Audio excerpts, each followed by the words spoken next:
ngadap tadi? Ter. Apa Ter? Dia tidak nampak dak Kemana sih? dia? Ada masalah Kenal ada masalah. Iya, Perkenalkan, saya Tri Hainawia. Di sini saya sebagai moderator dalam penyuluhan pada malam hari ini. Baiklah, selanjutnya yaitu perkenalkan rekan-rekan saya sebagai bidan. Perkenalkan saya Bidan Seti Amalia. saya Sylvia Lestari. Saya Tiara Sela. Saya Rosalina Radatul Aisy. Baiklah, ibu-ibu dan rekan-rekan, sudah tahu belum penyuluhan kita pada malam hari ini bertentangan dengan apa? Belum. Baiklah ya Bu, penyuluhan kita pada malam hari ini bertemakan penyuluhan diare pada anak, yang mungkin nanti akan dijelaskan langsung oleh Bidan Sepi, dan juga nanti pada saat penyuluhan, jika Ibu belum ada yang dimengerti dan ingin ditanyakan, boleh ya Bu, langsung saja diangkat tangannya. Dan juga di sini karena untuk menghindari hal yang buruk, ada peraturan ya ibu-ibu. Yang pertama yaitu ibu-ibu diperkenalkan dengan baik untuk tetap menyimak segala yang diberikan kepada Bidan Sepi nanti, dan juga tetap mematuhi protokol kesehatan karena sedang dalam masa COVID ini. Mungkin itu saja ya ibu-ibu peraturan dalam penyuluhan pada malam hari ini. Langsung saja kita memulai penyuluhan kita ya Bu, kepada Bidan Sepi saya persilakan. Oke, terima kasih kepada moderator Tri. Baiklah ibu-ibu, selamat malam. Assalamualaikum warahmatullahi wabarakatuh. Waalaikumsalam warahmatullahi wabarakatuh. Sebelumnya perkenalkan saya Bidan Seti Amalia. Di sini saya akan melakukan penyuluhan tentang diare, baik itu secara dewasa maupun anak-anak.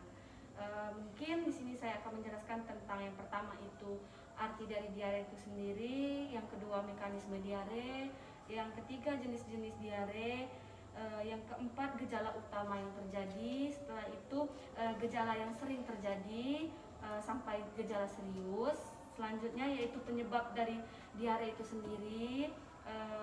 Selanjutnya yaitu pengobatan pada diare. Baiklah, kita mulai saja penjuluhannya mungkin ya ibu-ibu. Di sini diare merupakan suatu kondisi di mana terjadinya perubahan bentuk dan konsistensi pada tinja yang menyebabkan sampai pencairan saat buang air besar maupun buang air kecil. Biasanya diare ini terjadi 3 kali, BAB-nya itu sering terjadi sampai 3 kali dalam sehari, melebihi 3 kali dalam sehari ya. Dimana dalam mekanisme diare ini berkurangnya penyerapan cairan oleh usus ke dalam tubuh. Terjadi peningkatan berbagai peningkatan energi cairan ke dalam usus. Cepatnya pergerakan sisa makanan melalui usus. Mungkin dari diare ini sendiri, seperti yang kita ketahui, jenis-jenis diare itu banyak sekali. Yang pertama ada diare akut. Diare akut ini biasanya berlangsung beberapa jam atau beberapa hari. Yang kedua yaitu diare akut berdarah. Biasanya diare akut berdarah ini durasinya itu terjadi singkat, dikenal sebagai disentri atau sering terjadi seperti itu. Yang kemudian ada diare kronis. Biasanya diare kronis ini terjadi berlangsung kurang lebih berhari-hari. Biasanya berlanjut seperti itu ya ibu-ibu. Biasanya diare ini tidak bisa terjadi begitu saja, tetapi memiliki gejala utama. Gejala yang sering terjadi pada diare itu yang pertama, kembung atau kramnya perut. Itu juga termasuk pada gejala diare. Yang kedua yaitu perasaan mendesak ingin buang air besar selalu atau melebihi 3 kali sehari. Itu bisa dikatakan juga diare. Selanjutnya yaitu BAB bisa seperti lembek atau cair. Itu merupakan juga gejala utama pada diare. Kemudian terjadinya mual dan muntah pada ibu sering. itu bisa juga disebabkan oleh gejala utama pada diare. Selanjutnya yaitu gejala serius atau gejala lanjutan. Biasanya gejala lanjutan ini diawali dengan makanan yang sulit untuk diserap usus, atau yang disebut pencernaan tidak lancar, itu bisa mengakibatkan terjadinya gejala diare. Selanjutnya yaitu darah pada ginjal, itu juga bisa menyebabkan gejala utama pada diare kita ya ibu-ibu. Kemudian penurunan berat badan. Otomatis kalau kita terjadi diare, pasti berat badan kita akan menurun atau kita akan terlihat lebih kurus. Itu gejala utama pada diare. Kemudian mungkin karena terjadinya penurunan berat badan, tidaknya konsentrasi pada tubuh mengakibatkan terjadinya suhu tubuh menaik sehingga diakibatkan menjadi demam. Mungkin juga ada penyebab lainnya juga dari diare itu sendiri, itu gejala. Kalau penyebabnya itu bisa seperti virus, karena kita sering terpapar sinar matahari atau bertemu sampah atau tumpukan sampah dan kita berkontak langsung sehingga menyebabkan diare pada diri kita. Kemudian bakteri. Nah, bakteri ini bisa ketidakhigienisan makanan yang kita konsumsi, seperti itu ya ibu-ibu. Kebersihan bisa menyebabkan virus. Selanjutnya itu parasit. Parasit ini sejenis seperti virus dan bakteri, tetapi ada bentuk lainnya, itu bisa terjadi pada kontak langsung ataupun makanan. Maka dari situlah kita harus menjaga kebersihan diri kita, baik mau di luar ataupun yang kita masukkan ke dalam. Selanjutnya yaitu efek sendiri dari diare ini banyak sekali ya efek sampingnya. Bisa seperti efek lainnya itu efek sampingnya antibiotik, penyalahgunaan alkohol, karena kita sering mengkonsumsi alkohol bisa menyebabkan kita diare. Kemudian keracunan makanan. Setelah itu ada juga alergi pada makanan, seperti kita kan ada yang alergi udang, telur, ikan atau sebagainya. Itu bisa mengakibatkan diare pada perut ataupun tubuh kita. Kemudian setelah itu ada penyalahgunaan obat pelancar, kayak sebenarnya kita kan kembung atau kita begah ingin buang air besar, terus kita meminum obat pelancar buang air besar itu terlalu banyak. Nah, itu bisa mengakibatkan diare pada diri kita. Habis itu selanjutnya yaitu sulit menyerap nutrisi. Kamu tuh serius nih ya? Udah potong aja dulu. Oke, selanjutnya yaitu Diko aja dah. Bisa beda aja. Tidak bisa dikat itu tuh. biarlah. Tapi sampai dimatikan ya. Selanjutnya yaitu selain itu juga dapat diberikan beberapa obat. Obat itu seperti parebiotik, oralit dan zinc dan asobo. Anu kurang lagi apa? Tidak boleh Iko kan bisa gitu banget. Suaranya kelap di itu dicap. Jadi saya jangan nengok teks tuh, nah saya merasa aku kita kan berdebat nyoklat tuh. Tapi tidak nampak dah sih. Tidak nampak. Tidak nampak. Saya kan buatnya dibuat suara dewe-dewe dicapcut. Iya, kita tuh nanya pacar lagi itu. Selanjutnya yaitu obat pada diare itu yang pertama probiotik, oralit dan zinc. Mungkin begitu saja pengantar tentang diare kepada ibu-ibu sekalian. Kalau ada yang ingin bertanya atau yang kurang paham, dipersilakan saya kembalikan kepada mereka. Baiklah ibu-ibu sekalian. Ngantuk Bu? Ngantuk Gaya. Baiklah ya Bu. Itulah penjelasan dari bidan kita. Jika ada yang belum paham atau ingin ditanyakan, saya persilakan Bu. Tiara. Ini dari tadi. Coba dari tadi. Dia nggak nelpon. Mente kamu nelpon dah lah. Coba lah. Buang dulu yang kita ketawa. Tidak apa-apa, Tidak apa-apa, biar dikat. dia edit aja Kak. Karena sudah puluh ngomong. Nah. Nanya lah baju belum nih. Nanya apa? Kata kalau Tidak kan ulang ngomong baik. Iko kan bikin tiket ulang ya. selanjutnya untuk Sekarang tanya. yang ingin bertanya atau ulang dari situ. Oh itu dibuangnya tadi. Iya. Baiklah ibu-ibu, jika ada yang belum jelas atau yang ada yang ingin ditanyakan, saya persilakan ya Bu. Baiklah Bu, saya mau bertanya Bu. Ya silakan Ibu Ocha. Baiklah, perkenalkan dengan saya Ibu Ocha. Di sini saya ingin bertanya kepada bidannya langsung. Baiklah Ibu, saya ingin bertanyakan di ada obat tradisional seperti mengunyah daun jambu. Nah, Kamu tanya aja. kamu tuh kan kamu tuh lagi mikir pertanyaan ada itu. tuh kelak baik. Ya cak kasih setidaknya kan Ibu Tidak ada apa-apa. Secara teman-teman, Dengan jangan suara nunjuk. tidak apa-apa. Dengan suara Enggak jangan tampaknya nunjuk-nunjuk di ya kan ulang lagi gitu. Ulang lagi, coba ulang Aku lagi. udah rada ulang lagi yang Kamu mau nanya. Baiklah Ibu, di sini saya dengan Ibu Ocha. Di sini saya ingin bertanya kepada bidannya langsung ya Bu. Baiklah, saya ingin bertanya Bu, biasanya kan pada di desa kita itu kan biasanya belum merujuk ke rumah sakit atau ke bidan langsung. Biasanya kan kita itu akan memberikan si anak itu dengan obat tradisional dengan memberikannya itu daun jambu. Nah, apakah daun jambu itu efektif untuk anak kita? Apakah itu biasanya kan emang kalau makan daun jambu itu kan emang biasanya BAB-nya akan lancar. Nah, itu tuh kalau untuk anak kecil bisa apa enggak gitu? Baiklah, saya di sini akan menanggapi dari pertanyaan Ibu Ocha ya. Gini ya Bu, secara medis kan kami di sini tenaga kesehatan.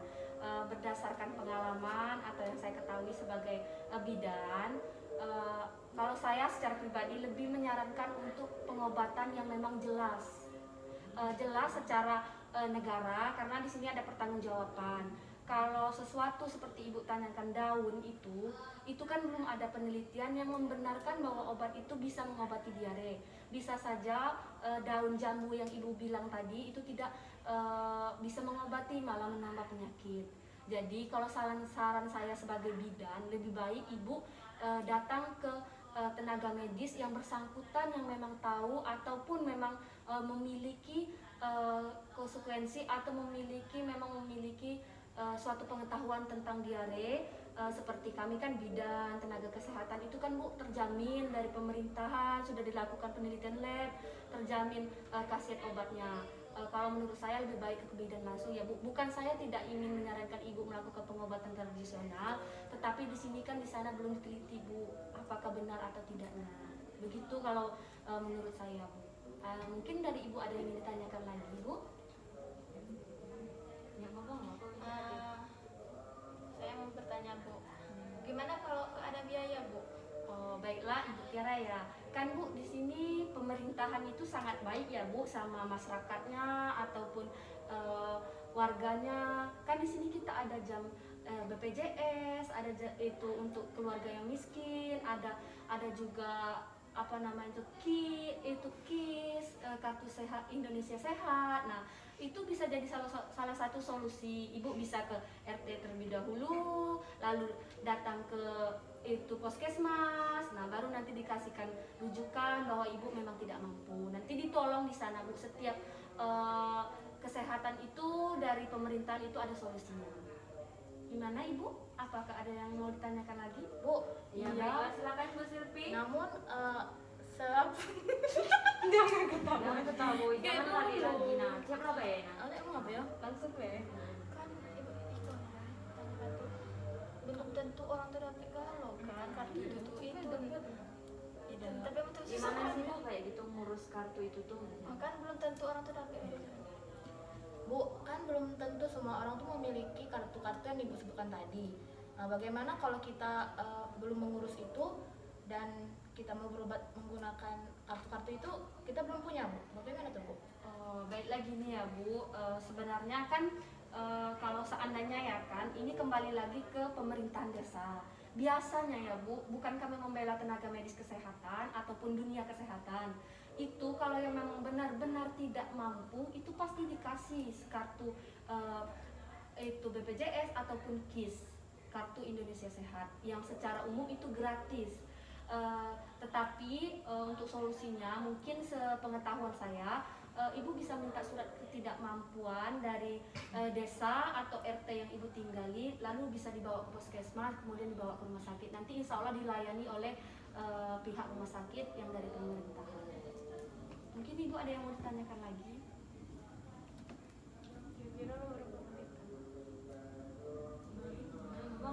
Baiklah Ibu, silakan Bu yang mau bertanya lagi.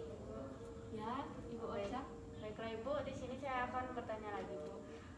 Bagaimana kalau misalnya kan pemberian Oralin itu kan selama 10 hari ya Bu ya, yang sudah Ibu jelaskan tadi.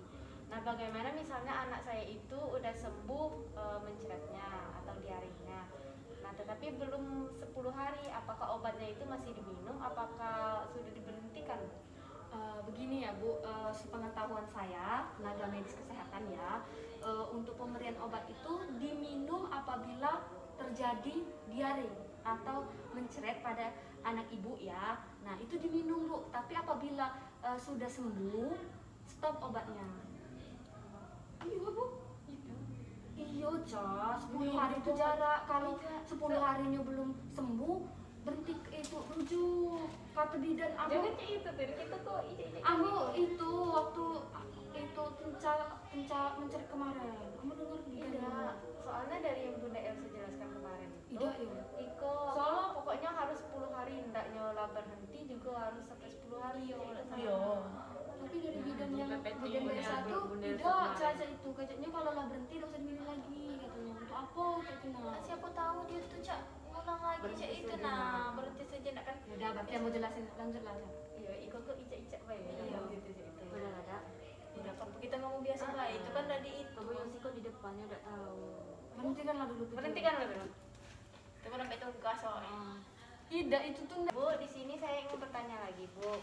Bagaimana misalnya kan saya sudah mengajak anak saya itu ke tempat ibu. Nah, tetapi dari ibunya itu penanganannya itu masih belum sembuh kayak gitu. Itu apakah saya langsung ke rumah sakit? Apakah ibu yang merujuk?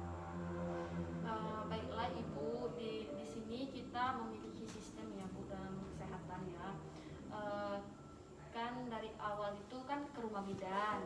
Kalau bidan sudah tidak mampu menangani, ke puskesmas. Kalau puskesmas tidak mampu, lalu merujuk ke rumah sakit. Nah dari rumah sakit itu bisa merujuk ke luar provinsi ataupun ke luar negeri. Mungkin kalau seandainya di rumah bidan tidak mampu, nah makanya kita akan dirujuk ke puskesmas. Tapi kan Bu bisa beli ke apotek Bu. Ya, Nggak usah harus ke bidan kan. Dan juga nggak harus kan Bu ke luar negeri kan bisa itu.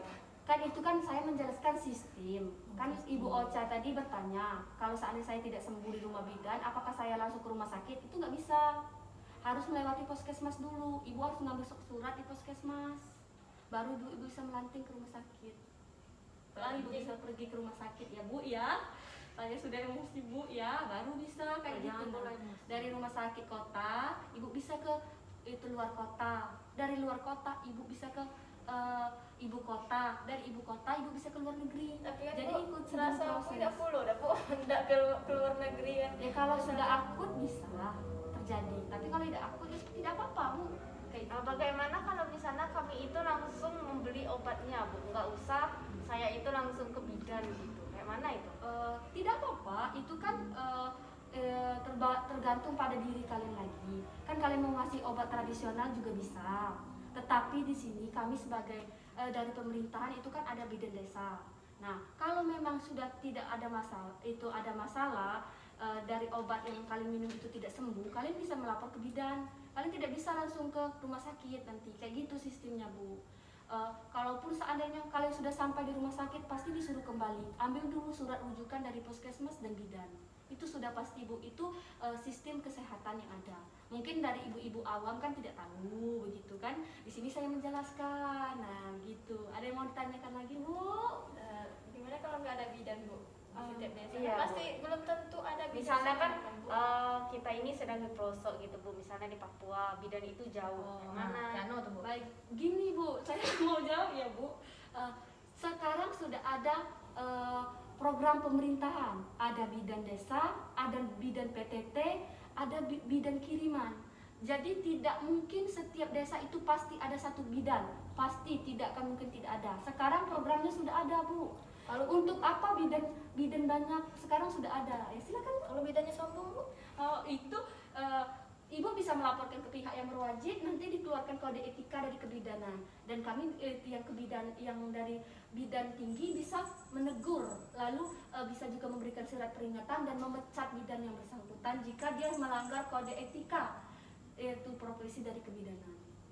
Ya, Di desa saya nggak punya bidan Bu. kenapa? Di desa saya nggak ada bidan Bu. Oh, nanti dusun ibu terpencil banget ya Bu. Oh, di kecamatan juga tidak ada bidan Bu. Ada. Oh, nanti ibu silakan melapor di bidan kecamatan. Nanti Jauh kan, Des? biar saya laporkan, atau mungkin dari sini nanti saya sudah mewawancarai ibu-ibu, ada desa yang belum ada bidan, nanti bisa saya usulkan dari ke pemerintahan ataupun yang bersangkutan, karena di sini saya juga moderator, jadi saya moderator dari bidan-bidan yang lain menyampaikan penyuluhan ke desa-desa. Nah, nanti berarti desa kalian belum ada bidan, nanti saya sampaikan. Ada yang mau ketemu lagi Bu? Udah Bu. Oke. Iya Bu, dan juga nanti ke kepala desanya ya Bu, untuk bidan itu diusulkan itu kepala desanya yang mengusulkan ya Bu. Baiklah Bu, udah ada lagi pertanyaan atau selesai sampai di sini? Kayaknya udah deh. Terima kasih ya Bu atas kerjasamanya dan juga partisipasinya. Mungkin penyuluhan kita cukup sampai hari ini pada saat ini. Jika terdapat kesalahan dan salah kata saya mohon maaf, pada Tuhan saya mohon ampun. Saya akhiri, wabillahi taufiq wal